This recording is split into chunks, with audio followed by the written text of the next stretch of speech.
sobotu po obede sme sa rozhodli s priateľom, že sme sa prešli už po meste, pôjdeme nazad do Petržalky električkou.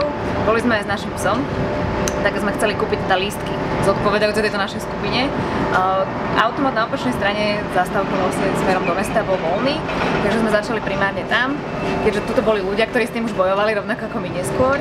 Ten automat sa mi podarilo zablokovať, lebo v rámci snahy zistiť, aký lístok máme kúpiť psovi, som stlačila na button ďalšie informácie, ktorý redirectoval na nejakú webku, očividne, ktorá nebola schopná sa načítať a nebol tam žiaden back button, takže sme skončili s tým, že som mala bielú stránku, z ktorej som sa nevedela vrátiť naspäť do toho rozhrania. Neviem, či to už teraz funguje, ma celkom zaujímalo. Potom sa už uvoľnil tento automat, medzičasom prišla prvá električka, ktorú sme zmeškali. A videli sme, že to bude najdlhšie, tak priateľ kúpil nám dvom dospelým SMS lístok, ktorý je drahší ako tento obyčajný, ale aspoň my sme už vedeli, že niečo máme. Ja som teda následne kúpila lístok psovi. Terminál mi oznámil, že nefunguje, takže kartou to nezaplatím. Mince som nemala, tak som tam vložila 5-eurovú bankovku. Vtedy už prichádzala druhá električka, ktorú sme už naozaj chceli stihnúť, takže som zobrala lístok, ktorý mi to vytlačilo bloček a dúfala som, že ešte prídu peniaze.